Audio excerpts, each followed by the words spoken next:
ஒரு விவசாயி. ரொம்ப நிலங்கள் இருக்குது. விளைச்சல் செய்யும்போது அறுவடை செய்யணும்னு நினைக்கிறாங்க. எல்லா பயிர்களும் விதை அதனுடைய பயிரெல்லாம் முத்தி அறுக்க வேண்டிய சூழ்நிலை வந்துருச்சு. அப்போ அந்த அந்த விளைச்சல் செடிகளுக்குள்ள மத்தியில் ஒரு குருவி கூடு கட்டியிருக்கு. அந்த பெரிய குருவி வெளியே போய் தீனி பறிக்கும்போது இந்த சின்ன குருவிகள்லாம் கேட்டுட்ருக்கு.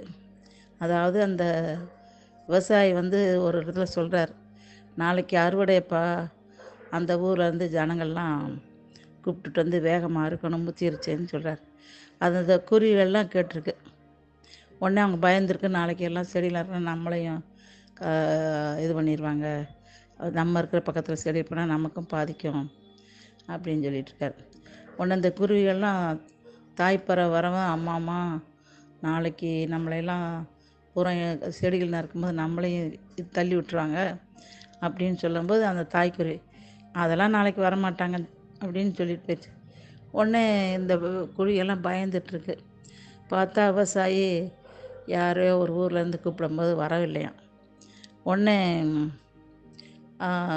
அந்த விவசாயி சொல்கிறார், இன்னைக்கு ஊர்லேருந்து வரவில்லை, என்ன செய்கிறது? இன்னொரு ஊர்லேருந்து வர சொல்லுன்னு கேட்குறாரு. ஏற்பாடு பண்ணி கூப்பிட்டா அவங்களும் வரல. அந்த விவசாயி கவலையோட அந்த காட்டில் இருக்கும்போது அந்த வேலைக்காரங்கிட்ட சொல்லியிருக்காரு, எப்போ அந்த ஊர்க்காரங்களும் வரலையே, என்ன செய்கிறது அப்படின்னு நினச்சிட்ருக்காரு. அப்போ அந்த தாய்ப்பறவை வரது, ஏம்மா இன்றைக்கும் வேறு ஊர்லேருந்து கூப்பிட்டு வர போகிறாராம் வேலையாட்களை, பயிரை அறுக்கும்போது அறுவடை செய்யும்போது நம்மளை பாதிக்கும்னு சொல்லுவேன். இல்லை இல்லை, இன்றைக்கும் அவங்க வரமாட்டாங்கப்பா, நீங்கள் பயம் இல்லாமல் இருக்குங்கன்னு சொல்லிட்டார்.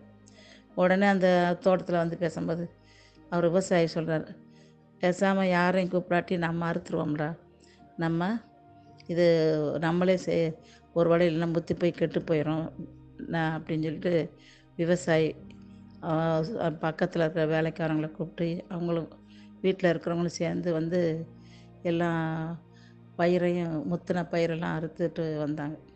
அப்போ அப்பா நாளைக்குமே வேணாம், நம்ம இன்றைக்கி போயிடுவோம்.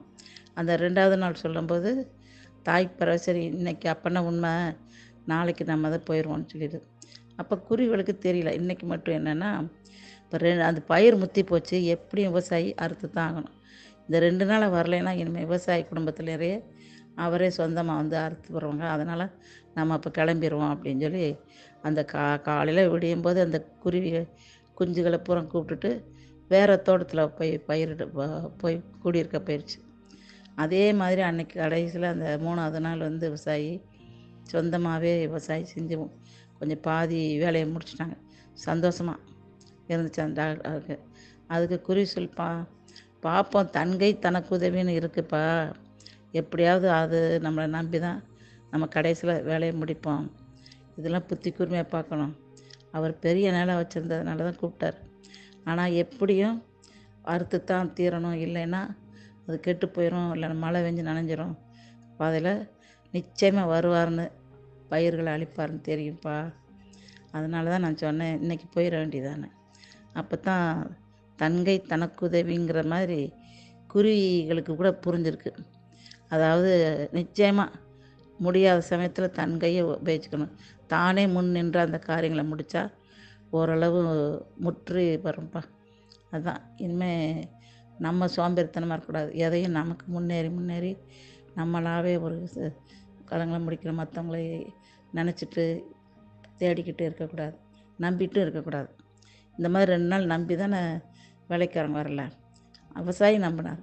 கடைசியில் சார் நம்ம வீட்டாளர்களே அந்த வேலையை செய்யலாம்னு செய்யிட்டார்ல. இது மாதிரி நம்மளே நம்ம காரியங்களை, செயல்களை, கடமைகளை ஒரு தைரியமாக எடுத்து செஞ்சால் அது ஓரளவு ஒரு திருப்தி, ஒரு முடியும், காரியங்கள் முடியும். இதான் இந்த கதையில் முடியுதுப்பா.